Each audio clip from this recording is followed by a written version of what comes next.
मैं आपको एक छोटा-सा वीडियो दिखाऊँगा और आप उसे देखिए और उसके बाद उस वीडियो को देखने के बाद मैं आगे की बात आपको आपके सामने रखूँगा।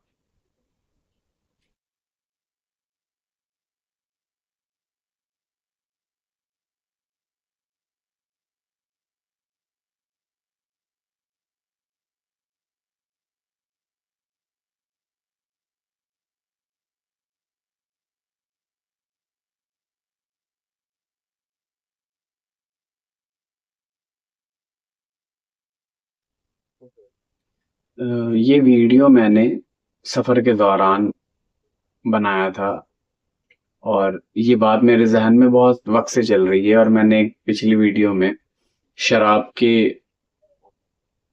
लिए जो वीडियो बनाई थी शराब की वजह से, उसमें भी मैंने बताया था कि प्लास्टिक किस तरीके से धड़ल्ले से यूज़ होती है और उसको हम इतना ज़्यादा यूज़ कर रहे हैं कि वो बहुत कम समय के लिए यूज़ होती है। मतलब जैसे एक पानी का गिलास हमने पिया और उसको फेंक दिया, जबकि उसको बनाने का प्रोसेस और उसको डिसॉल्व करने का प्रोसेस या रिसाइकिल करने का प्रोसेस हमारे पास बहुत ईज़िली अवेलेबल नहीं है।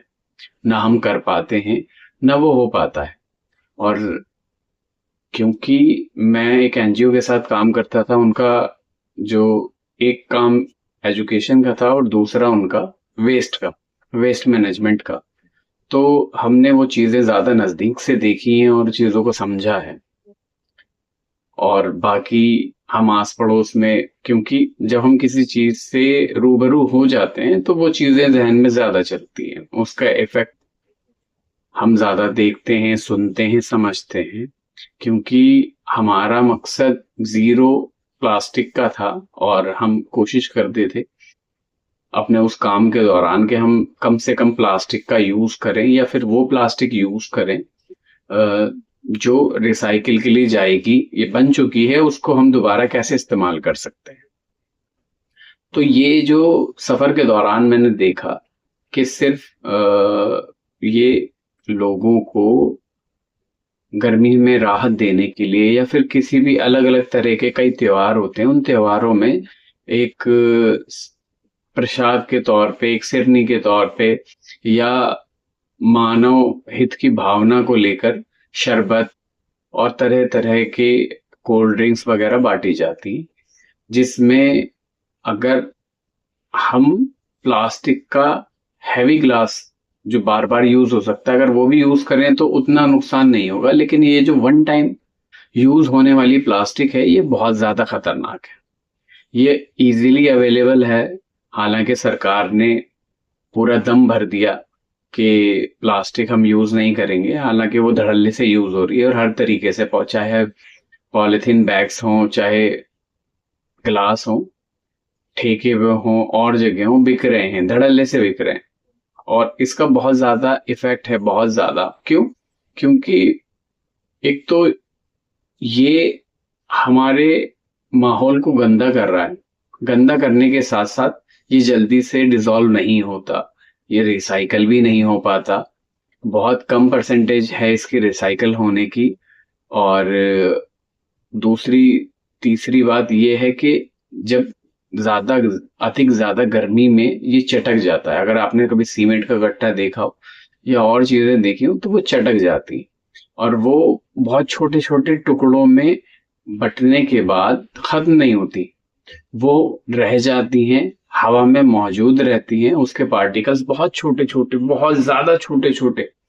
क्योंकि हमने तो इसका मैंने पूरा वीडियो देखा है कि किस तरह कितने छोटे पार्टिकल्स में बट के ये हवा में रह जाते हैं और फिर सांस लेने के दौरान हमारे फेफड़ों में चले जाते हैं। लेकिन सरकार उस तरीके से उस चीज को प्रमोट नहीं कर पा रही, उसका विकल्प नहीं ढूंढ पा रही और लोगों को जागरूक नहीं कर पा रही।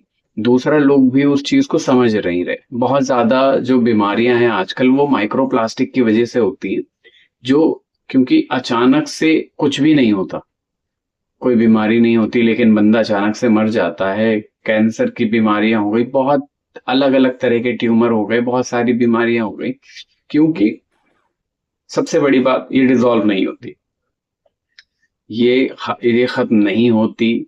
अगर जलाई जाएगी तो भी पॉल्यूशन करेगी, और अगर साबुत है तो भी पॉल्यूशन करेगी। तो कोशिश ये करनी चाहिए कि हम इसको कम से कम इस्तेमाल करें, बहुत रेयर केस में इस्तेमाल करें। हालांकि गिलास के तौर पे हमारे पास बहुत ज्यादा विकल्प हैं, बहुत बहुत बहुत ज्यादा विकल्प हैं।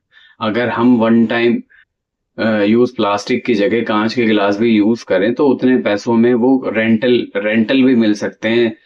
हम उस गिलास के कॉस्ट के बदले में एक बंदा रख सकते हैं जो उसे पानी से साफ कर ले, क्योंकि ज्यादा हाइजीन के चक्कर में लोग बाग कांच के गिलासों में चाय पीनी लोगों ने बंद कर दी है, और कोल्ड ड्रिंक वगैरह भी वो प्लास्टिक के गिलास में पीते हैं। लेकिन वो ये भूल रहे हैं कि जो गिलास बनकर आ रहा है वो किस पानी में वॉश हुआ होगा, उसकी जो मैन्युफैक्चरिंग है उसमें वो कितनी हाइजीन का इस्तेमाल रहा होगा या रहता होगा, तो हम कुछ भी नहीं जानते।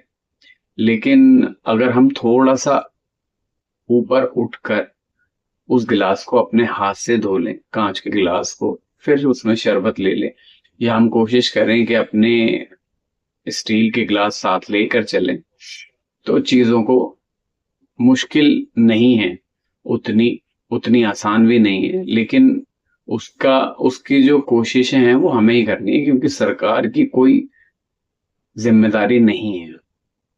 जिम्मेदारी का मतलब नहीं है कि मतलब उसे कोई मतलब नहीं है, अगर आप कल मरते हो तो आज मर जाए, उन्हें कोई मतलब नहीं।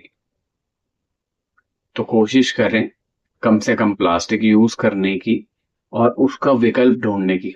जी, क्योंकि भारत में गरीबी बहुत ज्यादा है, और मैं खुद जब उस चीज को ट्राई करता हूँ तो बहुत से रुकावटें आती हैं। बहुत जगह हम उतने सक्षम नहीं है, हमारे पास उतना पैसा नहीं है कि हम और दूसरे विकल्प स्टील, तो हम कोशिश करें कि एक दूसरे को जब हम कुछ तोहफा देते हैं तो बतौर तोहफे स्टील की बोतलें या कांच के बर्तन, इस तरह के तोहफे होली दिवाली ईद बकरीद पे जो एक दूसरे को देते लेते हैं, तो उसका आदान प्रदान करें, जिसकी वजह से प्लास्टिक कम यूज हो। दिवाली के दौरान मेरे भाई साहब को जहां वो काम करते हैं वहां से प्लास्टिक के ही बर्तन मिले, तो कुल मिलाकर वो सस्ता पड़ता है और देखने में अच्छा होता है, ड्यूरेबल होता है।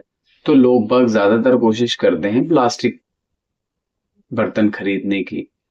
मैन्युफैक्चरिंग करने वाला बना रहा है क्योंकि उसका काम है, उसके पास दूसरा कोई काम नहीं है। लेकिन हमारी आपकी अगर खरीदारी कम हो जाएगी तो वो शायद उस बिजनेस को छोड़ के दूसरे किसी बिजनेस को यूज करे, उसका इस्तेमाल करे। तो कांच और स्टील बेहतर विकल्प है प्लास्टिक के तौर पर। तो हम कोशिश करें कि अगर हम कहीं भी कोई गैदरिंग कर रहे हैं, कोई भंडारा कर रहे हैं, शरबत का भंडारा कर रहे हैं, तो हम कांच के गिलास, स्टील के गिलास का इस्तेमाल करें, जिससे चीजों को, कूड़े को, एक तो कूड़ा कम फैलेगा, फिर दूसरा जो प्लास्टिक का जो खतरा है उससे हम बच सकते हैं। तो मेरी एक छोटी सी बेचैनी ये है जो मैंने आपके सामने रखी, और शायद आप उसको समझने की कोशिश करेंगे।